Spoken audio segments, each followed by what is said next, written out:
What's going on, Cowboys Nation? Thank you guys so much for joining us on another episode of Star Chasers, Girls Talk Ball. Yes, y'all, we back. We were out last week, but thank you guys for joining us again, catching up this week. How you doing tonight, sis? I got my girl Stargazer with me. What's How you up? doing What's tonight, up, girl? everybody? Glad to be back for another episode of StarChasers Girls Talk Ball. I know it's always a vibe when we get together. We're so excited for this show. Shout out to my guy Kelvin in the chat. We know there's gonna be more people joining us, but we're super excited today. And I hope y'all liked our new logo and stuff like that. So we're trying to do things. We're trying to upgrade and just give y'all the best show that we possibly can. But y'all know, before we get started, speaking of trying to get the best show possible, please donate to our cash apps, please. Every donation you give, it helps us upgrade our sound equipment, our computers, software, and different things that we have to use as content creators.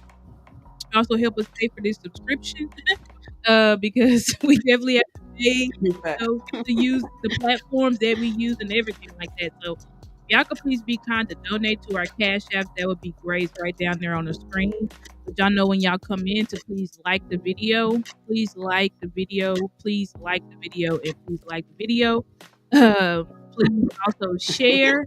And please subscribe to our YouTube channel. Mine is Stargazer Sports and Mickey's is Craven Cowboys. It's just you can make tags for us so people have like your exact YouTube tags. People can follow you. But thank you to everybody, John, Lisa, Big Dow. Really glad to see y'all in here tonight. To talk about, our topic today. What we want to get into is about preparation. What's up, Nisi? Glad to see you. And when we talk about preparation, we've been seeing a lot of preparation, a lot of togetherness, a lot of camaraderie as we've been on this quote unquote off period. But the players, they ain't taking no days off. And so we've seen the players this year, Right. which is different from years past. Well, not totally different because, the things that Dak does, he does that every year. But like what we're seeing with Micah, and then we're gonna get into an article that was written. I forgot his name, but since I think you have it, where he breaks down Duke Manyweather and Garrett Cavell, and breaks down Duke Manyweather. Y'all know who Duke Manyweather is, who the goated, great offensive line coach in the league, who has his headquarters here in Dallas, and he's been very close with developing our offensive linemen. But I think there was a rift, and I think that rift switched, and now Duke and our O-line coach Connor Riley have like developed this like symbiotic relationship that I don't think was in existence last year. So what you think about that, sis? Talk about it. Now, I'm so glad that you start off with this topic, because I was actually earlier today looking that I maybe heard maybe an interview that Solari gave sometime last year. I was like I said, I was trying to find my finger on it, but where he was asked about maybe what he thought about off-season training from other guys before coming to the Cowboys camp, and I can't remember his response. I don't know if it was a great response, and even before now, just like you mentioned, sis. I don't know if we've seen, the collaboration between, Duke Manyweather and Solari in the past. So I think it's very interesting. Just like you said, I love the picture and the thumbnail that you used, and that's a picture that Duke Manyweather actually tweeted out saying, same page. And I actually go ahead and share the screen, and we actually bring up the article and talk about it. And I love that Duke tweeted it out because, like you said, sis, it's something about, of course, we talked about it, plenty of times, Schottenheimer mentioned relationships and how you can kind of build bridges between coaches and players, between, rookie or younger players with vets. It's just another bridge that has actually, I'll say, it's already been building. I think there's a quote actually in the article that Duke mentions that the Cowboys have had various coaches over the years, but he's really been the anchor, kind of the Right. constant, for these guys, if you will. So I just love that, like you mentioned, him getting on the same page with the offensive line coaches, and said they kind of went over what they plan to learn, during their time away from the facility. But I think just learning me myself, still kind of learning, about Duke Manyweather and his background and things like that. I really just enjoyed the fact that he said that like these, he kind of goes, of course, teaches his own thing, teaches guys how he wants to, how he feels like they should, concentrate on their strengths and kind of hone in on their weaknesses as well and kind of better those as well. But he actually I like that he kind of hones in, kind of keeps it specific to the player and actually tries to, develop the player at the same time and also trying to progress the player. It could be, from a young guy like Guyton or Tyler Smith, being young before visiting him, or to vets, guys like Zach Martin, even guys from other teams, Taron Armstead, he mentioned, offensive linemen, other offensive linemen from the Saints, from the Chiefs. And I just think, that, him getting a little bit more spotlight on his program, OL Masterminds, not Right. only gives more information to the Cowboys fans, but just, really fans across the league, because it just kind of opens the eyes a little bit of, offensive linemen. At least for me, I didn't know a ton about offensive line before I actually watched football. I just knew, the guys up front with the force, the ball moves behind them, but just Right. kind of learning a little bit more of the details, a little bit more of the ins and outs. I love that these players will be able to kind of develop, because we know that they don't get a lot of tough practice in mini camps or camps. So I think they're not allowed to be too physical. So I like that they're able to go to a place that they feel that they can kind of exercise, what they really need to, get better out on the field. Absolutely. And I think that, well, you could bring up the article because there's a lot of specific things in there because it's like specific plans Right. that they had for each of the offensive linemen. And when I said at the beginning, I feel like there was a rift, and then now I feel like there's more of a symbiotic relationship, is because we had talked about how obviously Duke came out earlier about April. I think it was like April. He was asked about, how he felt about Guyton, Yeah. and his words on Guyton was not very, it was not seen very positive. You can bring up this picture, sis, that he tweeted out, that says Yeah. June 15th, I think, or June 13th, where he tweeted out, what is it? It's a same page, right, sis? Scroll up.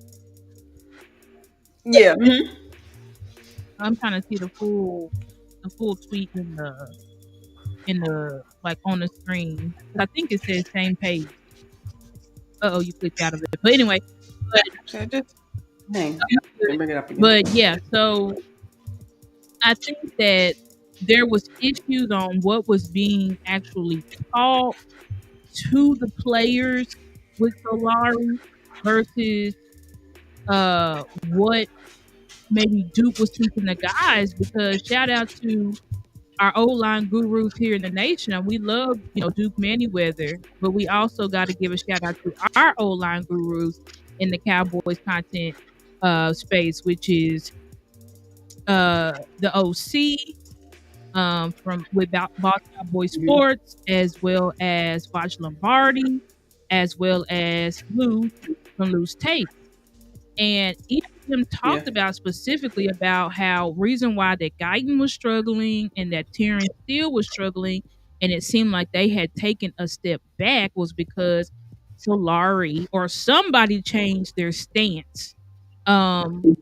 There's certain stance. I think it was like their kick stance and things like that, like basically causing them to be in a stance of oversetting, and then thus people kept getting them on the inside. And so I think that there was some type of riff and tiff.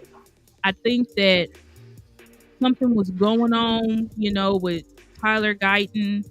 I don't know what happened, but it seemed like Duke came out probably like last month and said they were good. And then, bam, we see this tweet now saying same page with all of our coaches and O-line mastermind. So I think that everybody just sat down, talked, got it together, got on the same page, and actually developed a plan. Because, listen, when I made my tweet, it wasn't about Duke Manyweather. It was about what I was thinking and seeing, because I'm like, listen, what I know about Tyler Guyton is a guy that came down here the day after he was drafted.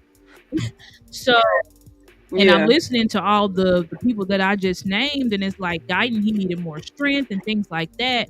But the way it was painted is like, he's not working hard, and it caused a lot of people, like I said, to panic. But I think that at this point, everybody's on the same page. And so this guy came out with this great article where he is specifically going into each plan. And so when he talked about Tyler Guyton specifically, he talked about how the things. Sis, can you pull it up? Yeah, I On got you. my phone because I think I saved it. But I think that they wanted to work on Guyton's strength. Yeah, okay, here it goes. His posture, strength, balance, and in his stance. But anyway, what do you think about what I said, sis?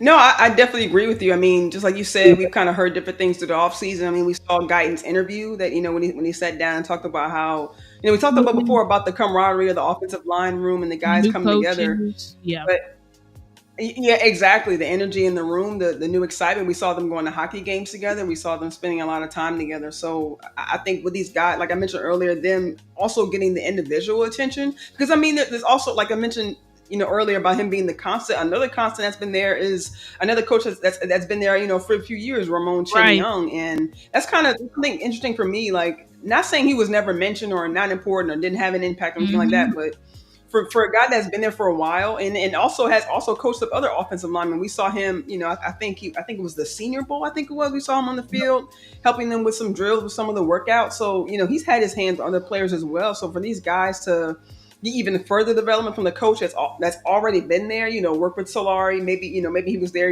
Maybe he couldn't have much input. Maybe Solari. I don't know if Solari was necessarily. Maybe you can help me out, since if he was a McCarthy guy, but maybe he kind of operated. Solari worked with McCarthy when he was in Green Bay. He also is a shoddy guy, believe it or not, because he was Shoddy's offensive line coach. He was Shoddy's offensive line coach at Seattle, and Mike and Shoddy, I think, were tied to him because I believe Solari was even his dad's offensive line coach. Oh wow! Oh okay! Wow! So definitely got some back, like way, yeah. Okay. So I guess the point I was kind of getting at is that maybe Solari kind of worked similar to McCarthy, to where he felt like it was his way or the highway, but maybe he felt like he was had a little more time in the game. Felt like his, maybe his mannerisms or maybe his teachings maybe should have been the way that the players go. So maybe that's where some of the, kind of butting heads came from, or maybe he just felt like, I want to teach these guys what I want them to do. This is my room. I want to, go forth with, some of my methods. But maybe now that, Chen Young has a little bit more voice, maybe he kind of put his hands a little bit more on the players as well. So I think some of the development, I think this will go a long way with the development of the players, because they're actually honing in, like they mentioned in the article. They sat down with the coaches and spoke about what each player that, in his opinion, what they need to work on, and they're actually going to, work on that and then come back at camp. So that way the coaches should also know, when these players show up to camp, what they should be, what I said should be better in. You know what I'm saying? Maybe some of the things that they should have improved during this 40 to 50 days that they had before camp. So I think, they'll have a good checklist and just some things to kind of go over when they actually do get back to camp. So it's not really, any kind of, it'll be a similar overlap. Some of the things that they learn with Duke, they'll learn when they get back to camp. And that's why we named, we're talking in this show about preparation, because that's what this is. And when you look at the definition, I had looked it up because I was like, what is the actual definition of preparation? And when I looked it up, it literally is the action or process of making ready or being made ready for use or consideration. And so that's what I think that the players are doing now. They are being made ready, because I think that when they get to camp, these players don't want to get to camp and, okay, now I'm trying to get caught up on the playbook and now I'm trying to work on these things. No, they want to be all of these things, all the things that they suffered. And this is what happened. This is why people say championships are won in the off season. all of your gains are made in the offseason. So this is what the players are doing, right? And Duke has formulated a specific plan that they're doing Monday through Friday, all the way up until camp, is because they're getting them ready so that when we get to camp, we are hitting the ground running and preparing for Philly week 1. Yeah. That's what and you mentioned that early in the offseason too, sis, about them needing more time to actually prepare for this season that's upcoming, because it's it's different when you're preparing for for a preseason versus the actual week 1. Right, exactly. So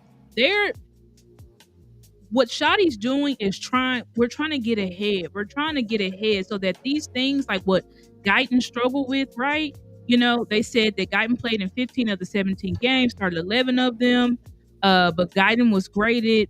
Now, I don't care about grades, but he was graded as the 73rd best offensive tackle with an offensive grade of 49.4. He was also whistled for 14 penalties, a figure that was tied for the second most in the league last season. Right. And those come from, when you look at the area of focus, posture, strength, balancing, and his stance. So with Guyton, his issue was he had to get lower body strength because he did not have that yet. That's why when you would see him block, you know what I'm saying, he has a tendency to lunge, has a tendency to get thrown. He can't always anchor down like he needs to, because he's got great feet. He's got great feet. He's got elite feet. I'll even say that he's got elite feet, but he didn't have the lower body strength. And then this is also talking about how his specific posture to keep him from lunging, because he also has a lunging issue. And that was one of the things that I had on Guyton coming out of college. That's why I had Guyton graded a mid-second round pick, because I was like, listen, he got the height, he got the feet, he's got the things that you can't teach, but he didn't have the strength and he didn't necessarily have the technique. That's why a lot of people were not really happy too much when we picked him. And so it said that, I think this is just a quote. I think this is from Duke. He said, the big thing that I always told him, and then also anybody changing to the opposite side, because y'all know Guyton was on the right side in college. Right. Now he's to the left. And he said, don't try to make this side feel like the side that you got all these reps on. It's going to feel different because it's a different movement pattern. It's really been like TG said, it's really been the stance, the weight distribution, and the posture.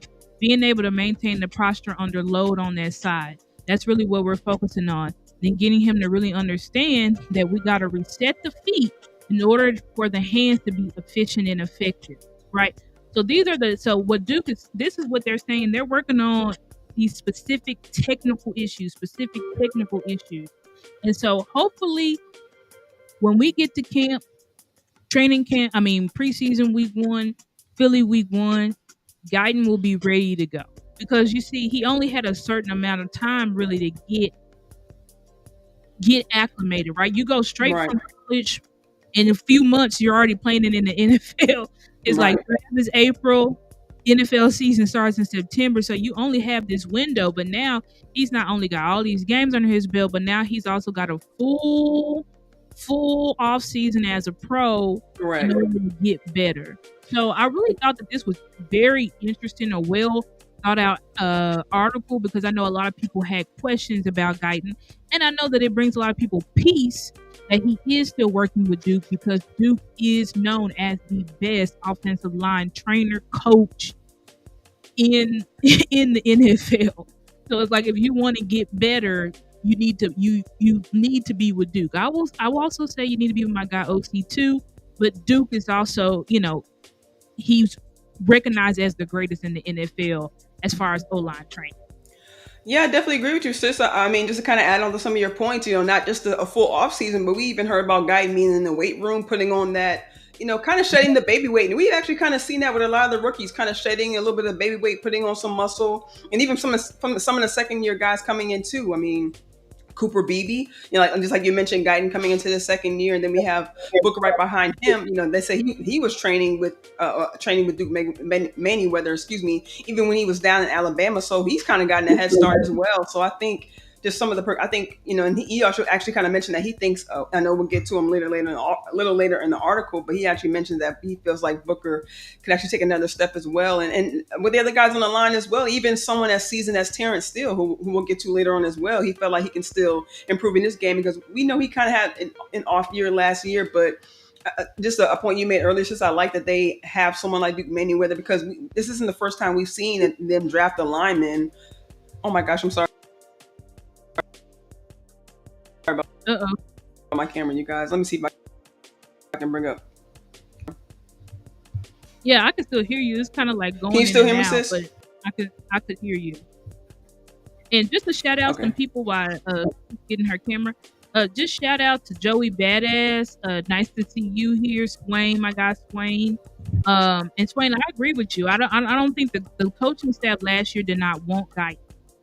They did not want him. You know what I'm saying? He was a project, and they knew that they were on a proven year.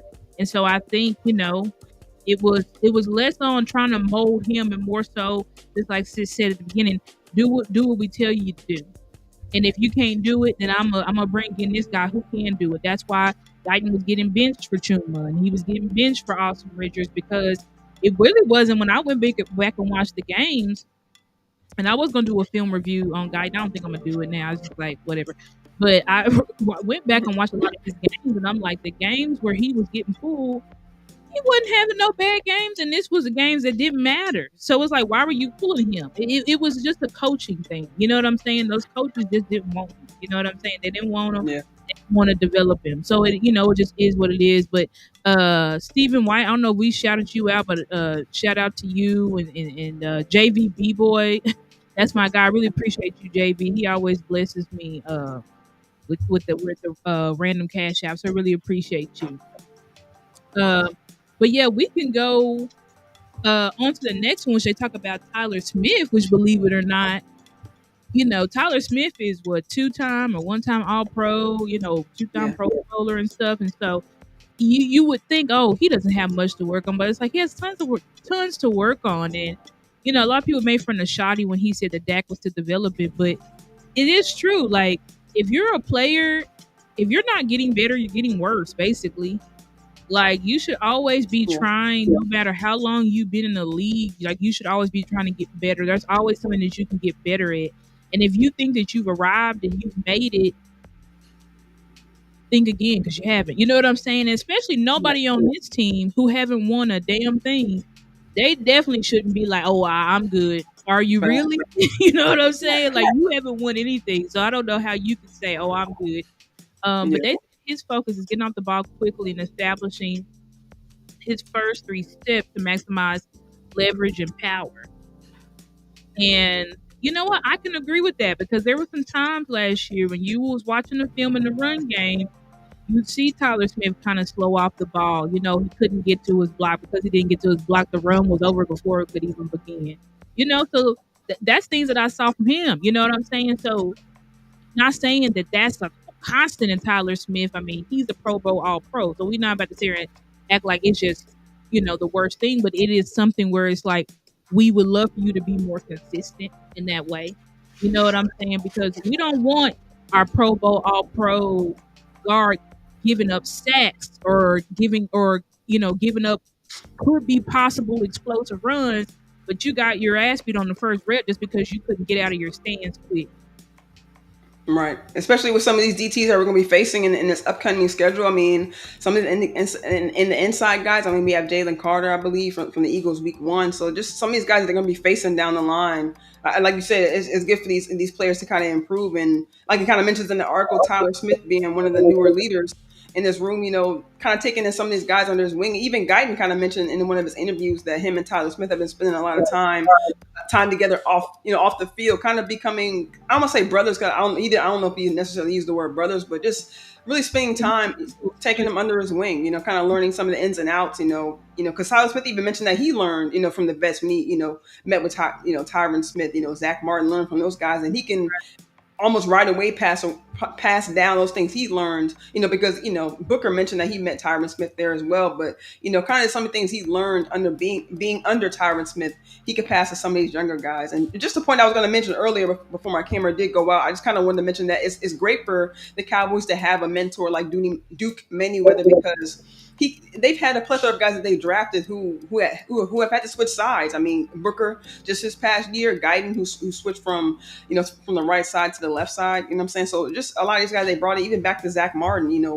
I believe he first played the left side and then decided to stay at the right guard position. I think it's very important that even if you practice some of the things you won't be necessarily exhibiting in the season, if you get down, older in your career, like Zach Martin, I'm saying, even just, I think this last year, a couple of years ago, when he went to train with Duke Manyweather, kind of, got some ears ringing, kind of got some of the younger guys to be able to go over to Duke Manyweather and look for some help, from him as well. So I think just another show of leadership from some of these guys. Now that you mentioned, now it's all five of the starting five guys working with Duke Manyweather in this offseason, so that way they can, just like you mentioned, being able to be on the same page is very important, not just between the coaches and a mentor from the outside, if you will, but also all five players, all five starters, knock on wood for us, will be able to start off on the same page, and just get a good kickoff to the season. Absolutely. And I think that, the mentorship, and this is what we're talking about, the togetherness, the camaraderie, the preparation, right? Because the preparation is not just the football stuff, right? But it's also building the bonds, building the relationships, knowing your brother, knowing your teammate inside and out. Because these are the things that help you come together in the big moments. Because like I said, in football, you're in the NFL, so the talent gap is not even that big, and that's from the worst team to the greatest team. All these players are good at that to be. If you're a starter, you're playing on the NFL football team, you're good enough to be in the NFL, right? And we already know that there can be great players, all pro players on really horrible teams. So, but it's the togetherness that is the difference in big games. It's being on the same page, like Duke said, same page. We've all got to be on the same page, and that's from the front office to the coaches, from the front office to Shadi as our head coach, to all the assistant coaches, as well as, what's up, Darren Posey? Glad to see you. As well as the trainers, right? Because Duke is not officially a Cowboys employee, but trainers. You need to be talking to these trainers and like, what are you teaching them? This is what we want them to work on, because that's the only way that everybody's going to be in a flow when we actually get to training camp, when we actually get to the season. So, talking about, development. So, and read this quote. This is another quote from Tyler Smith. He said, "Our biggest thing is just to be able to run off the ball, get the first 3 steps in the ground, and allow him to use that leverage and power that he has." I think this is from Duke. It's pretty special in pass pro, getting big jumps and being an aggressive hitter, being able to end the fight early because there's not too many people that are going to be able to get off of him. Manyweather said, "It's really been honing in on those things, getting him to be more efficient with his change of direction and redirect, and think that every single year the concept has gotten more and more through to him." So basically just trying to get him to work on his twickiness and his quickness. Like he said, getting to the ball before the play even begins, like deading things immediately. You know what I'm saying? So I think that, I just think it's great that the things that we as the content creators could see, like if this player need to work on something, that they're actually working on that thing. You know what I'm saying? Because that shows that, one, we know what we're seeing, but also that the coaches know, and the coaches are trying to develop them and get better. And I think for Cooper and Booker and Steele, it's that, what they're really working on is, it's that BB, he's obviously in a new position, right? So even though I don't believe we had a single snap issue. I remember that was the big thing in camp. I don't know Hoffman. What were they saying? Right. It's gonna be Hoffman because he needs to get consistent snaps. They made that such a big deal last training camp. I don't think BB had one bad snap during the whole season. I think he had one of the highest rates of not giving up pressures, not giving up sacks. And so, but to look, 15 best, and that's him just starting off. There are 32 starting centers in the NFL, and he was 15th best as a rookie. He never played the position in his life. Never played it. Even he would train for it, right? He would train for it at Kansas State, but he never played center in an actual game. So for him to come in and be that good is really impressive. And I think this is another quote from Duke. He said, honestly, he was moved to center and he really didn't have any detailed coaching or development in season to make that transition. Right. You heard. So, yeah, what's that? Right. Yeah, Right. that's a shot. Yes, facts. That's a shot at the coaching staff, which y'all remember I talked about it where it, Guyton's dad deleted it, but I caught the comment where he said that the players were not happy with the coaching staff. The whole offensive line room was unhappy with the offensive coaching staff. So for Duke to say he basically wasn't developed at all. Like they just said, we're putting you at center. Good luck. Right. So what he had was basically what we had worked on in the offseason, and then I tried to give him as much as what I see during the season as possible. I think it's just Cooper being confident and making the transition to center, about the small stuff, being able to use the hand, being able to tailor make what your steps and targets need to be in the run game and pass protection for what a center needs to be versus all the time he spent at guard. Exactly. And that's exactly what, shout out to my guy Lou, because he when he would do his breakdowns in the season, he would say the three guards, because he would say Cooper Beebe is a guard because it's like Cooper Beebe's so used to just attacking the guy in front of him and just moving him out the way, but you can't do that as a center. You like Duke said, you kind of have to be, you do a lot of shuffling and things like that. You got to be a heads up for assignments and loop blitzes and all of those types of things. So that was something that he wasn't really used to because he didn't do that. So, the fact that he was basically, that paragraph says Cooper Beebe was developing on the job. Right. He didn't have no idea what he was doing. Duke would just tell him, okay, you could try to work better at this, because he had no training, because he spent, he did train a little bit of it, in the off season, but he's like, that's all he really had to rely on. Right. And then even Shadi mentioned this in this past offseason that he's actually kind of able to get some of those calls back from Dak. He said in the beginning of offseason, Dak was kind of a little bit more control in the calls during minicamp, but he said that Cooper's actually been progressing enough to be able to get those calls back. So, and that's even before minicamp was even able to let it out. So for him to kind of be a little bit ahead of the game before you actually get back to camp, not putting too much on his shoulders, but I think him kind of being able to kind of learn a little bit slow and steady during this offseason kind of helps him a little bit to kind of make hopefully another push, another leap, and playing second year, under the Cowboys. I agree with that. And, we moved to Tyler Booker and said, he's working on cross training because he was a left guard. Tyler Booker did not play right guard. I'm not sure if he played in high school or not, but he's been a left guard pretty much. What's up, Brian? Got to see you from Facebook, but he's pretty much been a left guard his whole career. And all his meaningful football, which is college and up, has been a left guard. So he's really got to work on that. You know what I'm saying? But looking at the quotes from Duke, he says it's really been fun to see his progress. I thought he made a really big jump in the last 2 years. The thing about us, whether it's Zach Martin, whether it's Terrence Steele, Guyton, we always train to be a left side player and a right side player. So Duke is saying he just cross trains all his guys, so that's good to know. So pre-draft, Tyler got a lot of work at the right side and the left side, and we continue to do that. He's like, when you train on the other side, you don't play on. Not only does it stimulate the brain and the motor development, but it makes your non-dominant side better as well. All right, that's interesting. I never heard of that. So it eliminates any susceptibility to asymmetries, which can cause injury. Yeah.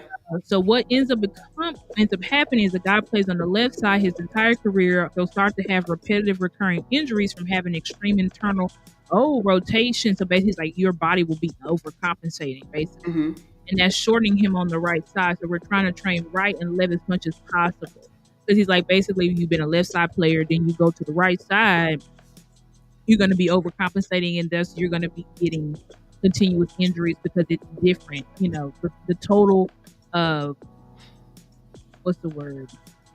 move. I guess just simple movement. Yeah, it kind of makes me think of muscle memory a little bit. Just I Right. have a little bit more of a physical job, so like I can understand like when you're kind of using the same hand and the same foot every day, for months, for years, or in these guys' cases, playing the same position, and you're constantly moving this way, or instead of moving this way, so you kind of put a little bit more stress on some of the muscles or even some of the bones on or whatever particular side of the Right. body that the player is playing on. So like I mentioned earlier, just like you mentioned, sis, I think it's great that they have someone like Duke who thinks of these things. Maybe ahead of time. Not saying Solari didn't think of it, not saying the other coaches before didn't think of it, but when they draft a player, they have to hit the ground running too. So it's not all on coaching. At least in my opinion, you can't blame. At least for me, the coaches maybe just taking the players that they get, through the draft. Okay, I got to work on this guy's this guy's this, and they do have a lot on their plate. Trying to curb their teachings to each of the guys that's brought in, potentially in their room. But I like that they guys have another option. Not saying that they have, an out, to their actual present offensive line coach, but and we mentioned earlier, I'm glad these guys built the bridge that we had. They hopefully always had that constant communication. But now these guys feel like maybe these guys don't now they feel like they have to choose. Maybe they don't feel like they have to choose between Duke or do I listen to Duke? Do I listen to the offensive line coach? Who would I, these guys can be on the same page, and these guys can, not saying they were, but not be afraid to talk to the coach or, hey, I learned this from Duke. Do you think this is, good or bad? Maybe these guys don't feel like they're stepping on any toes or, what I'm saying, kind Right. of talk like, what I'm saying? So at least they feel like, the players don't feel like they're, questioning authority on either side, and the coaches, or the mentors don't feel like they're stepping on each other's toes. So I think it's kind of a win-win, and also another win from the front office because you're actually getting really double the teachings, double the mentorship, and these guys can just like I mentioned here with Duke kind of improving the brain and motor development, not just for playing both sides or playing both sides for the player. Right. It kind of develops the brain and motor for all 5 years starting five, and maybe even the depth pieces that come in. They go to train with Duke as well. You kind of get a step ahead in the game, so that these guys are not just physically ready for the season, but actually mentally as well. And just like you mentioned earlier, it's just like when these guys get to camp, they don't have to worry about thinking about what step I got to take, what movement I got to make. These guys are already going to be hitting the ground running. Absolutely. Absolutely. I agree with that. And I think, yeah, about the brain and motor development, like that's something that you definitely got to work on when you are switching from side to side, because people think that it's easy. You know what I'm saying? Like, it's really not. It's totally different. You know what I'm saying? It's just like wiping your butt with your non-dominant. You know what I'm saying? Like, I hate to be so graphic, but it's just how it is. You know what I'm saying? So I think a lot of people, so if we see a little bit of growing pains, I know how great Tyler Booker's film was coming out, but we have to understand that he is switching a position, and yes, he's doing the work with Duke and stuff like that. So, but he may have a little bit of growing pains going to the right side just for a little bit, and so we have to understand that. So I'm glad that this article is breaking down like these are the deficiencies that we see, and these are what we're trying to fix for each individual player. And so when we talk about Terrence Steele, it said a more detailed approach to his handiwork as well as increased mobility. And I'm pretty sure that's what my guys Lou and Vach and the OC have said about Steele, is that his hands really just haven't been good. You know what I'm saying? Like, he needs to be able to punch, strike, be better in that area. But Yeah. I want to read. So it said his return, because y'all know he tore his ACL and MCL. I think he tore both, actually. And so he returned from the knee injury, which was in 2023, which was rocky, right? But Terrence Steele, since he's come on the scene, when he first came on the scene for Lyle Collins in 2020. He played in 2020 or 20? No, he was rookie year of 2020, which was bad. But he wasn't starting, and he only played a few games. And then 2021, he ended up starting because Lyle got suspended for all them games. And so since he's actually like started and had like actual reps, like, he's been an amazing run blocker. So, his run blocking grade for PFF 78.9, right? Which is 12 best amongst the tackles. So he's always been a really, really good run blocker. But his issues has always been pass blocking. That his specialty is run blocking, right? So with pass blocking, how's he going to get better? He's going to get better by his hands and, like I said, increased mobility. But to read, I think is this a quote from Duke? It looks like a quote, but I think he talks a lot about his pressures and just kind of like he talks about how PFF doesn't necessarily cover everything. Like you can't necessarily go off Okay. PFF for everything. Oh, well, shout out to my guy, Boss Cowboy. He talked about how PFF started giving steel pressures and something that's like that wasn't true. So he said, I've had a couple of conversations with PFF and other players to change the way they view things. Dang, Lane Johnson and Taron Johnson are in it as well. Yeah, I think they need, because Duke always says, like, sometimes that's not on the offensive line. Like, the quarterback himself can be running into pressure and doing things like that. Like, how is it on the offensive line? And so it's just saying he's getting back more to a detailed approach, right? He said Cowboys Mike Solari emphasized physical traits over technique. Oh, dang. Wow, that makes a lot of sense. Yeah, they going in, ain't it? Wow. They are dragging Mike Solari through the mud. Geez. They're like, yeah. They said he emphasized physical traits over technique. And so now still is working on improving his reactivity and change of direction and using his hands strategically. Mike Solari wanted him to do different things with his hands that I didn't. Dang, Duke is putting it out. This is a Duke. Right. It's like he's officially gone. I can speak my mind Duke got now. this guy to come in. He must have been triggered. You know what I'm saying? He's like, you know what? Because I'm training these guys and stuff like that. I'm going to let y'all know what the issue was, because it wasn't me. It wasn't me as a trainer, because he said Mike Solari wanted him to do different things with his hands that I didn't necessarily agree with and that I didn't think worked for Terrence. I think late last year, you see him get back to some of the timing with his hands that worked for him. I think that's the kind of what's going on with Connor Riley this year. We're on the same page with that. See, didn't I say that before I even read this article? I said Solari and Duke was not on the same page. They were not on the same page. And I think if there was a rift between him and Guyton, it probably just had to do with how Guyton felt about his rookie year and his coaching. I think Guyton was just probably frustrated.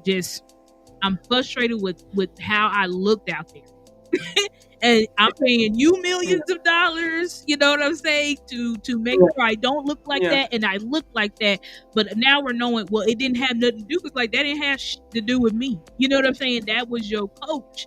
That was your coach who wanted y'all to do that and stuff like that. So I'm really glad he put this out, because this is like, let's clear the air here. Let's clear the air. So anyway, I think this article, and thank you, JV, for enjoying the chat. I really appreciate everybody who's coming into the chat.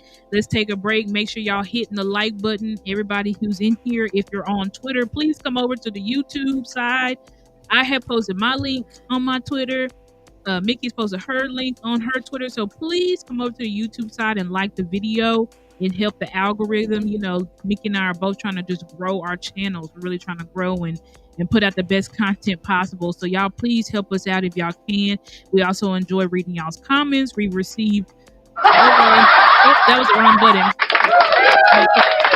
But we had I love when we get that notification. We have over 100 messages today with you guys talking back to us and stuff like that. So we really, really appreciate each and every one of y'all in the chat. And just be sure, if you're coming in, don't just be a lurker, please. And like the video, but we spent quite a bit of time on this, so I think it'd be good we end just to talk about some more camaraderie that we've seen going around here. You know what I'm saying? So we can pull up. Yes. Actually, what I'll do, I'll bring up I'm going to bring up the 40-second witnesses IG, because they actually have just some clips and some pictures of, you know, as we know, Dak took some of the skilled players on his, you know, on their trip to kind of, you know, get a little bit more, you know, team involvement, a little bit more chemistry amongst the guys.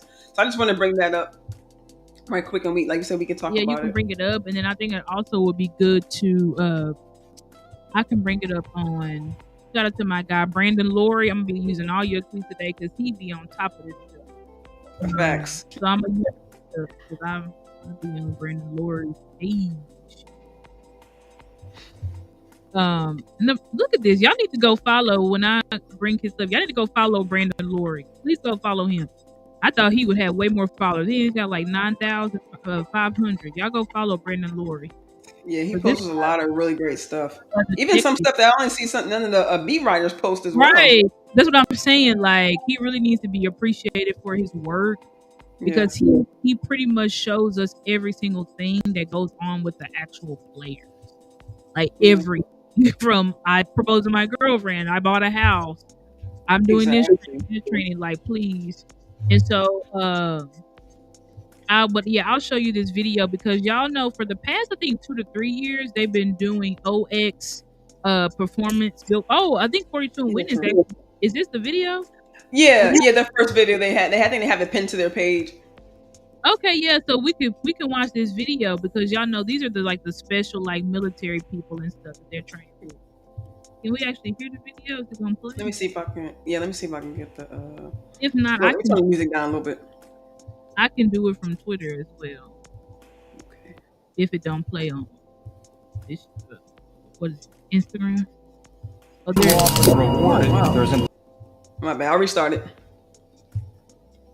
In a society where mediocrity is too often the standard, too often rewarded, there's intense fascination with men who detest mediocrity, who refuse to define themselves in conventional terms, and who seek to transcend traditionally recognized human capabilities. The man who will find a way to complete each and every task to the best of his ability.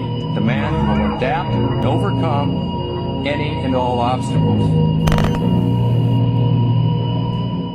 In a society where mediocrity... This is what? Oh, they're like a high. These are military. I think like Navy SEALs or something like that. Yeah, I think so. Yeah, the SEALs, Marine, and so Dak's been teaming up with them over the past few years because basically they teach you a lot of different things about how to navigate through intense conflict. A lot of things about like they was out there shooting and stuff like that because I think they just want to teach them on better instincts, better kill shot, different things like that, things that they're really trying to work on psychologically. That's what they're trying to do. They're trying to work on their brain because there's been, to be honest, like it hasn't really been that big of a cash. Oh my God, Landlord! Shout out to my guy Landlord. Is he in the chat? Landlord just sent me a cash. I appreciate that, Landlord. But anyway, my guy Landlord, y'all know Landlord from Alabama. Y'all need to go follow him. Go follow Landlord from Alabama right now. But and y'all know y'all come in chat. Please like the video. But anyway, so I think that the O2X performance, like they're trying to basically get in your head, because that's what I feel like has really been stopping us. Because it's like, yes, the players are physically not performing, but it's like, why are y'all not physically performing? Because y'all have the talent.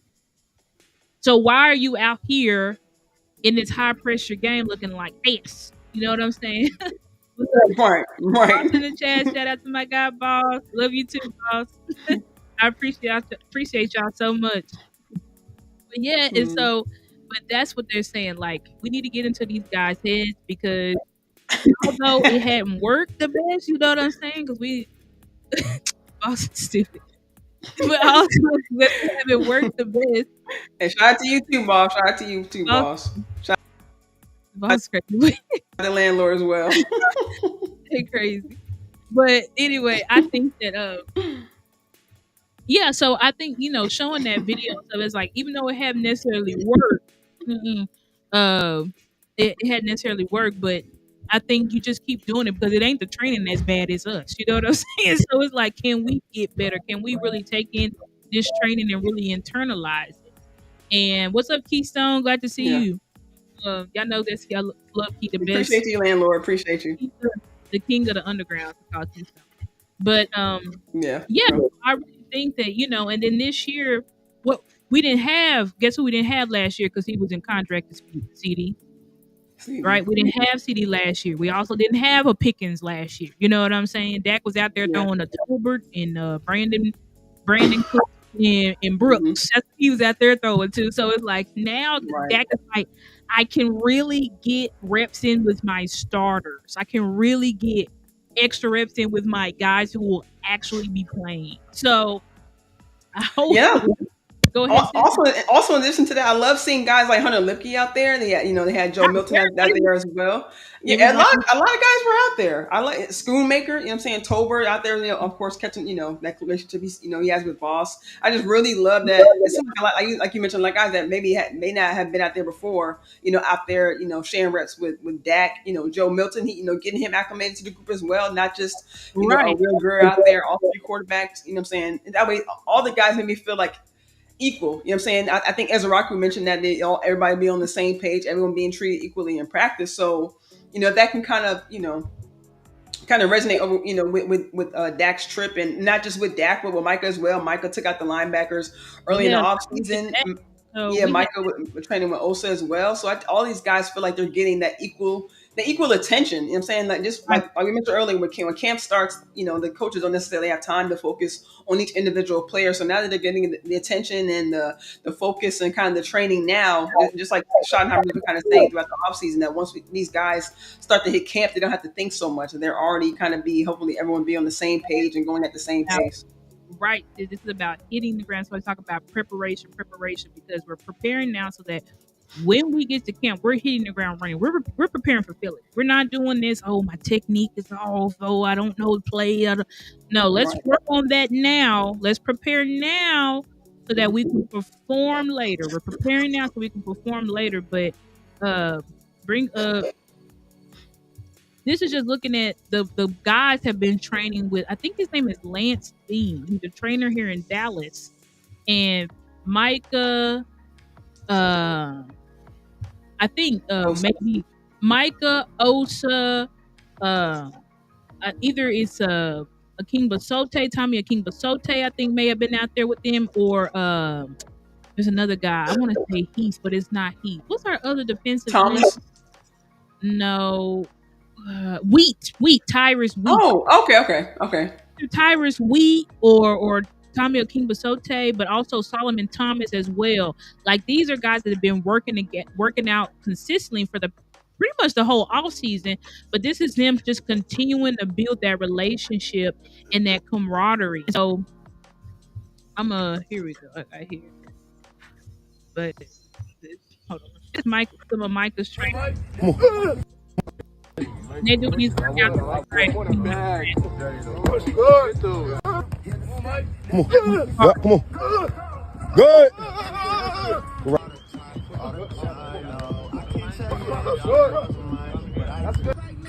Three. Good. Come on. Finish. Hey, come on. Violent. Good. Come on. Good. Arms, Osa, finish. Go. Come on, finish. Come on. We're running suicide. Right. But this is what we talk about, like the training that they're doing. This we go to. I think he has clips of everybody. This is just another one. This is Osa. Osa out there moving. I'm excited for Osa. I'm not going to lie. Like I'm not going to hold you. I'm kind of excited for Osa. Yeah. I don't know if Osa was doing like these drills. Like he out here doing DN drills as a defensive tackle. So I think that's very, very interesting. But I mean, Osa looks to me pretty explosive. You know what I'm saying? And to your point, sis, notice the speed that they're going at, full speed, just like Shotty was talking about in practice. You're going to play how you practice. So notice that these guys are going in full speed. They're going just like they were saying in the background. Make sure you finish in the play. Make sure you run full speed until the whistle blows. Facts, right? You seeing that intense effort, and the fact that Lance Dean, he ain't a Cowboys, coach or whatever, but clearly he's probably talked to Flutes and he's talked to Whitecott. He's talked to these gentlemen like, what do y'all want me to emphasize when I'm training with these guys? Because we're clearly seeing like an overlay, but. To get to this video, this is Osa, and I think he got another one with Solomon Thomas. And again, guys, this is Brandon Laurie. Y'all, please, I'm gonna show y'all his actual like tag and whatever, so that y'all can go follow him. Come on. Good right, boy. Yes. Good right, boy. Get there.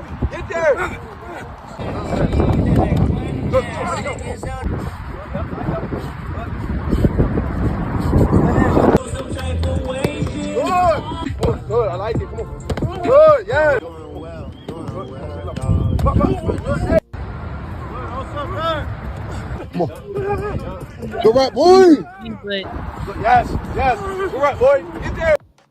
this is Brandon Laurie right here. Brandon Laurie, his tag is Brandon is Right. He's a blogger from a staff writer with Blogging and the Boys. So y'all please go and follow this guy because he always, like I said, anything with the Cowboys, he's got it on lock. You know what I'm saying? All the articles and camps, like this is Tyler Smith's camp and all of this different type of stuff. So please, please, please go follow him. And I think he did have Solomon Thomas. I thought he did, but maybe he didn't. He might have just posted it today, I think. Here Yeah, there it is. Yeah. So Solomon Thomas. We'll watch this clip and then be done. Good, Violet.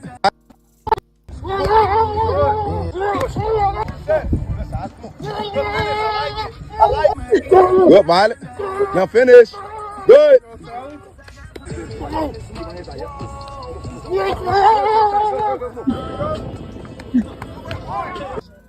Good, Silas. Good.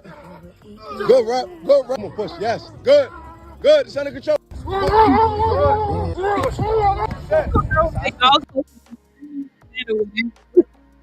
Yeah, I love those clips. I'm really glad you brought those up because it shows not only like you mentioned earlier, not just them working on their footwork, but also working in their hands as well. You know, keeping their hands up, making sure they keep their balance, explosion, quick, the start and stop. Yeah, right. yeah. So it's real interesting to see, you know, and we hope to see this, right? These players are working on it, right? Because they're preparing.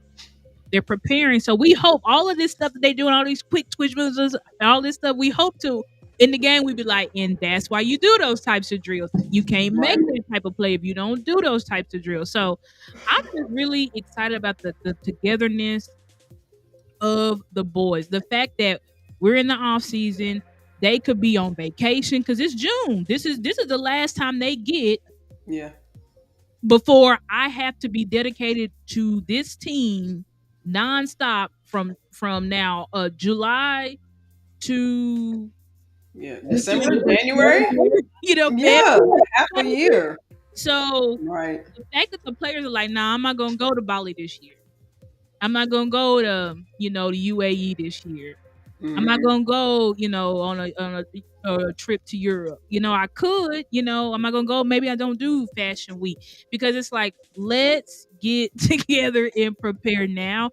And I love to see this, and I have to think this probably has to do something with our coach. Y'all don't think so?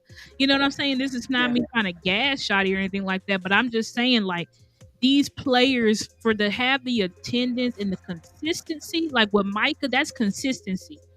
Yeah. He's been consistent working out here. He could be working out. Last year, where was Micah at? He was in Philly. He was in Japan. He was here. He was there. He was everywhere. He was not here in Dallas. He was not. But the fact that he's like, I'm going to be here working with my guys day in and day out, it shows that the players are serious. The fact that the offensive line said every starting offensive lineman has a specific plan. They are to meet with Duke every day, Monday through Friday. Then you have Dak. All right, we're going to do the retreat, but everybody must be in attendance, including the fullback and all the running backs and the last receiver on the roster. Yeah, I saw a picture of Deuce out there. I'm like, I don't know if Deuce was out there last year either. I don't think Deuce was out there. Like, Deuce was out there. Turpin, of course, was out there. Like, all the guys was out there. They was out there. We saw Flournoy out there. Yeah. Tight ends out there. Like, we out here. You know what I'm saying? Like, they're taking it seriously. And we hope that at the end of all this, it's going to yield the results that we want, which we know this year probably ain't going to be a Super Bowl. Like, now granted, anything can happen. But I'm just saying, probably not this year. But these are the building foundational blocks, right? Because this is the first year of the new regime. And we got to remember that this is the first year of the new regime. So, the players and the coaches, like, we got to get ahead so that we don't be behind. Because we know with our lovely owner, Jerry Beautiful Jones, who's coming out with that documentary in August. Right. We know with him, we ain't seen Jerry. He just been quiet. He been quiet, but I'm trying to tell y'all when this documentary come out, it's gonna be rollouts. He gonna be doing. We're gonna start seeing his ass again. So, Yeah. but we know with Jerry, the leash is short.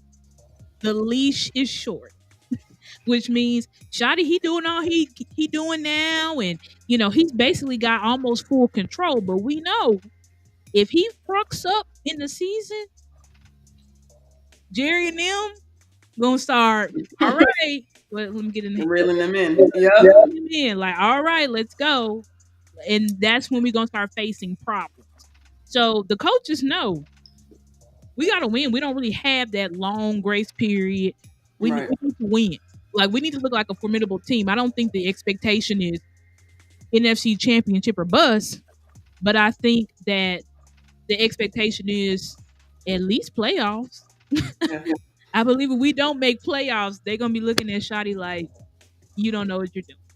Right. And I'm actually glad you brought up that point about coaches because he's also developing them as well. Shotty mentioned in his press conference that at certain points in practice, he had Clayton Adams, he had Andre Curtis kind of coaching both sides of the ball so they can kind of get acclimated with some of the play calling or some of the actions they may see on the field. So that way, in real time, they'll be able to react and be able to come up with, maybe some following plays or maybe to instruct some of the players on what they need to work on or some things that they may have seen that they can kind of build on. So I like that he's also developing, giving the coaches a standard as well, letting them know that what he wants the players to do and what to expect from the players when they actually do return to the full team activities. And just one final quote, that I want to mention that Shotty mentioned about the skill player strip. He says that for him, quote, it's the time away from the grass that he's excited to hear about.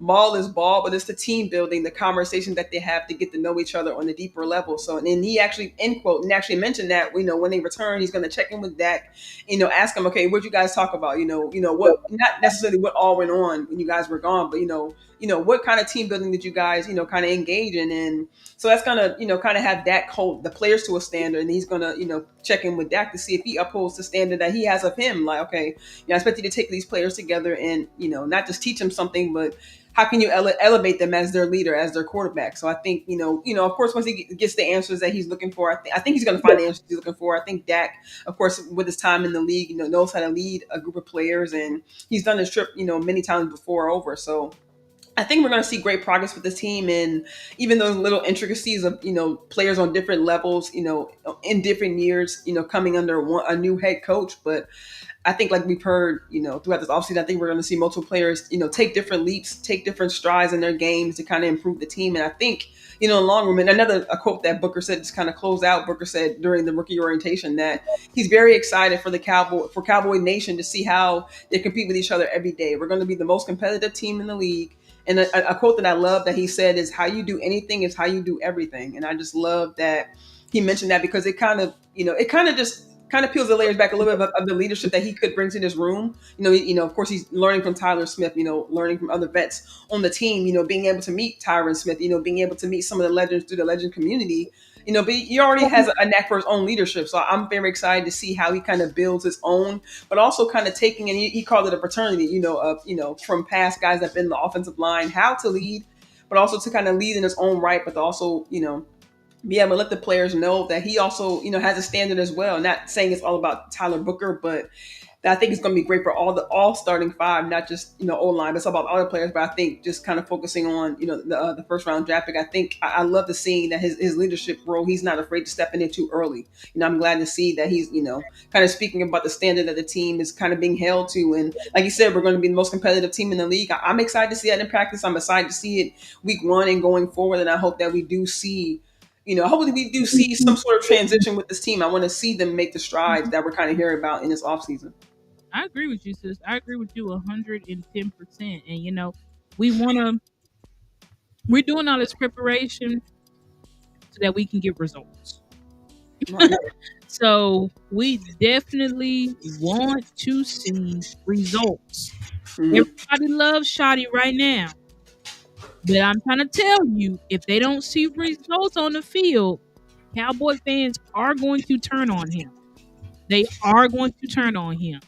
Right. You know what I'm saying? And there are some Cowboy fans. We lose to Philly week 1. They are turning on Shotty. So please let me know. It's gonna be a lot of Cowboys fans. No excuses. We got Pickens. No excuses. No excuse. All of this stuff. So I'm just trying to say. But I think the players know this. I think the coaches know this. So we've got to come out firing. We got to come out firing. I hear what you say, JV, but I got a little bit of intel on that. But I'm not gonna say too much. But yeah, I think that. Yeah, but anyway, I'm not gonna say too much on that. But I think that I do think that agent. I agree with you, Keystone. He's Ty France 2.0. Absolutely. That's probably the most accurate. If y'all want to know what kind of agent Micah got, where y'all saw Dak's last contract, didn't you? Took the Joneses straight to the cleaners. So just know that is, yeah. Anyway, so yeah, I think we got to see results.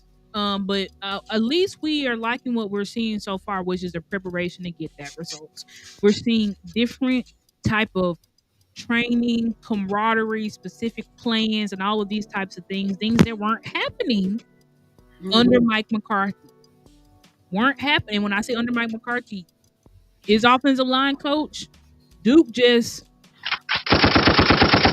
put about 30,000 bullets in him. So figuratively, but Duke just shot him down. You know what I'm saying? So, and that's on you, Mike, because that was your coach. You know what I'm saying? That was your coach. That was who you said I'm gonna put over one of my most important things to my football team. And we did not get the results. We did not get the results. But anyway, we're hoping for those results. But anyways, guys, we think we gave y'all a very, very good show. Really just talking about, the camaraderie and the togetherness and the preparation that the old line is putting in, that the defensive line is putting in, that Dak and the wide receivers and the quarterbacks and the wide receivers, because Joe Milton was there too, and Will Grill was there too. And I'm excited for these guys, and I'm glad that I have, the quarterback and the leader that I have, because these other quarterbacks out here, you think Dak don't see Joe Milton season and all of these hype videos that he's coming, that he's gonna take Dak down and he's more athletic and he's got a better arm. Dak see all that stuff, but what is he doing? Is he? Nah, I ain't gonna have him come to the retreat because I can't have my competition here. No, I can't do that. No, I can't do that. No, I ain't trying to do that. Who was that? That was like Ryan Tannehill. Remember when they drafted Malik Willis? Mm-hmm. It's not my job to train him. That's what he said. He said it ain't my job to train him. Like, we're competitors. Like, what y'all think this is? But we could have a leader like that. That's like, nah, if you don't talk to me, don't say nothing to you the ops. But Dak's not like that. He literally, I can guarantee you, because of how he treated Trey Lance. Trey Lance was like, yeah, Dak, he just tell me everything he know. Now, granted, I'm sure Dak got some secrets, and he gonna tell him everything he know. But he gonna tell him everything he know. You know what I'm saying? Like, I ain't gonna tell you everything I know, but I'm gonna tell you everything I know. Where he's gonna try to help him get better. You know what I'm saying? Because I think Dak performs better when he actually has competition, because it makes him better. It's like iron sharpens iron. Yeah. So Dak better. If Joe Milton is out there throwing deep bombs and doing all of this type of stuff, it's gonna look, that's gonna push Dak to say, okay, I need to get better. You know what I'm saying? So that's what we want. That's what we want. We want competition around the board. Just like we had, he said, Aaron Rodgers and Jordan Love. Yeah. I think Roethlisberger said the same thing. I forget who the quarterback that was drafted, but I think Roethlisberger said, I think they see the same thing about, I'm not coaching the young guy coming in, it's not my job, or it's not I'm my the lead QB. You know what I'm saying? But to me, with Dak, it just shows that I'm a real man and I'm not scared. You know what I'm saying? Because if I was scared, then I'd push you away and I'd make an enemy. But why do that? You know what I'm saying? Because but anyway. Now, I was just going to say, I think that mentality is kind of flowing through the team. I mean, Schottenheimer kind of said the same thing about his coaching staff. He brought in guys that he felt could not necessarily challenge him, but guys who he felt, could be on the same level, guys who could push him. Right word. Him, that are better in areas than him. Right. And he even better. Yeah, and even stated that he not that he's afraid, but he even mentioned that, hey, guy, the league is going to come after our coaches because we're going to be successful. We're going to win. Our coaching staff is going to be purged. So he knows the guys that he brought in. So I think just like you mentioned with Dak, kind of taking on that. Bringing in a competitor, bringing in a challenger, if you will, and the other guys may look at look at other guys in the room the same.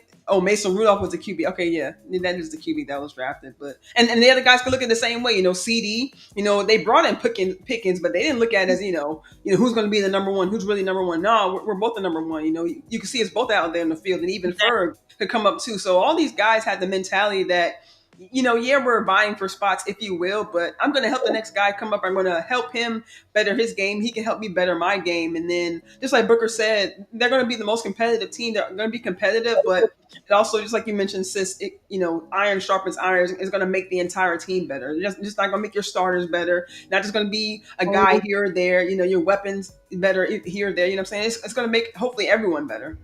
Correct. It's going to make your whole team better because of why competition. And that's why the theme is compete every day, compete every day, compete every day, because that's what it is. It's a competition. And Shawty's like, how can I get the best out of that? I'm going to bring some competition in here. Because Cooper Rush is competition for that. Let's be honest. He's not. Joe Milton is, though. And he's competition in the sense of he got a strong arm, he's younger. I still don't think he's that athletic, guys. I know y'all keep saying that, but I'm like, that boy is not athletic, but he's athletic, you know what I'm saying? So you have all of these, and he's just not Dak, which is all the ammo people need, because people been ready to get rid of Dak for I don't know how long. So, but how can I make Dak better? What was the best Dak Prescott we ever seen? His rookie year. And why did he have such a great year? Because he had Tony Vet Romo staring down his throat, and he knew if I mess up, I'm going to be benched, and I'm never going to be able to start for this team. He knew that. Dak knew I don't have any window to F up, because if I F up, Tony's going to come right back and take his job, and he'll have the fan base because they're going to be like, yeah, Dak sucks. Exactly. So it's like this year, if Joe Milton actually becomes QB2, which he likely will, unless he just sells in preseason, you know what I'm saying? Yeah. He likely will be QB2. Dak knows, like, there is a formidable quarterback behind me. No, he don't have all the knowledge and stuff that Dak has, but a quarterback that in a system you can play with him. You can put him in a run-first system, have him just make the big play action throws. He's got the arm to do it. So Dak knows I have to perform. But this is how the greats become the greats. You don't become a great by just surrounding you with subpar competition. You only get better, right? You only get better